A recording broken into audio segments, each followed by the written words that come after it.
Hey guys, welcome to my channel. This is Becca, of course. Today I'm going to be doing a how to prevent heat damage video. I do have a how to maintain straight hair video, which I will link down in the down bar, which I will be referencing throughout this video. And I haven't checked in with you guys since I posted like my whole prom picture and stuff. So yes, I did graduate. Shout out to all my 2013 graduates out there. So I'm home free.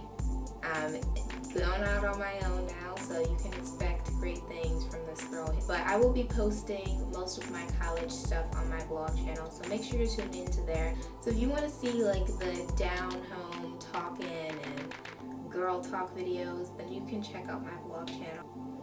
Alright, so let's get started down to the nitty gritty. And by the way, I listed a few of these off on my Galaxy, so if I'm looking down, that's the reason I'm not being all, I'm texting while I'm making a video. I'm badass. Number one for me is having clean hair, and you guys know I love to shampoo my hair before I flat iron.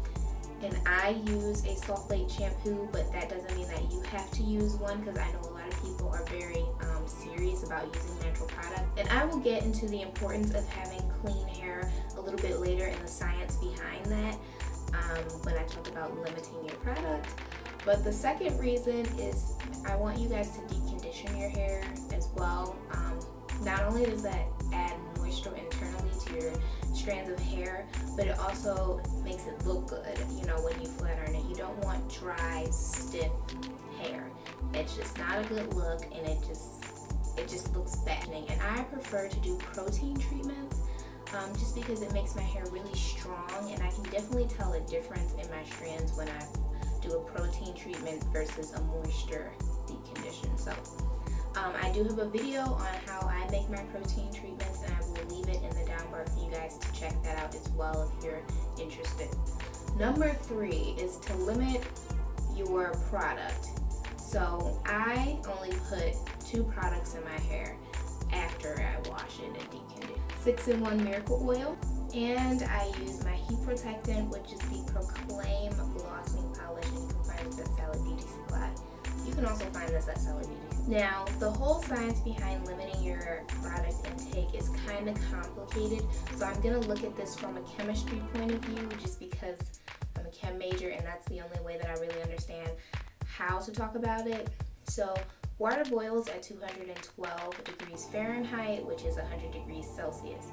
When you put products that contain a lot of water content, when you flat iron your hair at any degrees above that, it starts to boil, and it's kind of like a little clam. Your hair strands are little clams in a huge pot of boiling water, pretty much is the best way that I can put that. And especially if you're using super high temperatures.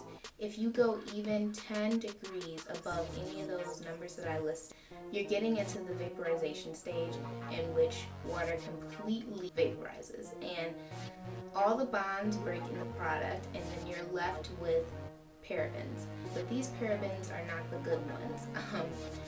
Once the bonds break from the water, this is a completely different paraben. This is chemically broken, and it's gonna find anything to bond to, so it's gonna bond to your hair, and it's gonna be that much harder for you to get moisture in to your hair. So I do definitely recommend to limit your product and pick a good oil rather than, you know, those really thick serums and all that other stuff, because that's just, yeah, let's not fry our hair here. Number 4 is to get a good flat iron.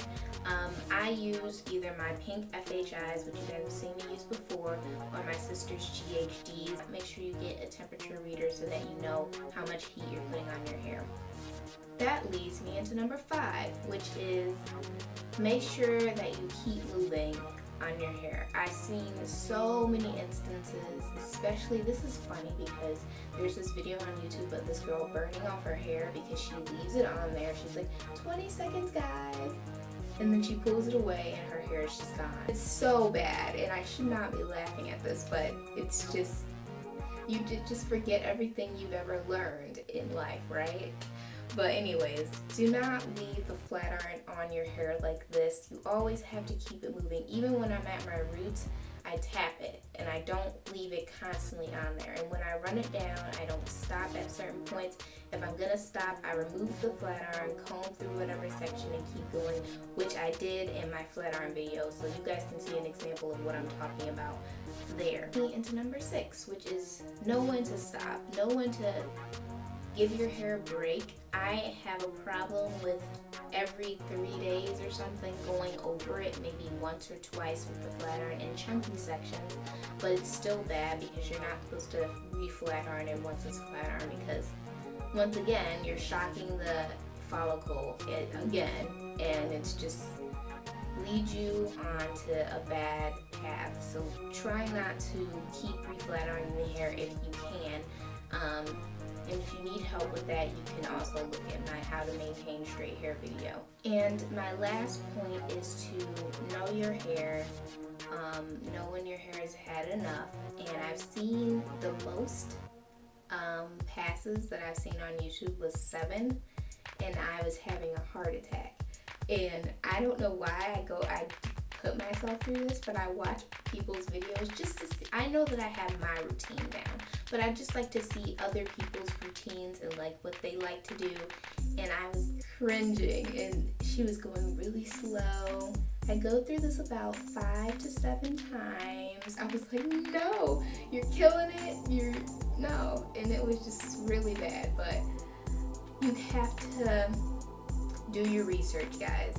And not everybody's hair is the same, so maybe that works for her hair, but looking at this from a scientific point of view, I don't think that will work for anybody's hair. I got a really interesting question today, which I want to include in this video, and it was, why do I like to make YouTube videos? And the whole reason I like to make YouTube videos is just to help other people. I've been doing it for so long, and all of you guys that have followed me since my middle school days know that it's just become like a constant in my life, so I just keep doing it. And this channel is pretty much running off of all requests, so whenever I get a request, I'm in there filming a video. But other than that, I'm just doing it for the people. I don't do it for subscribers, I don't do it for likes, and I don't do it for views.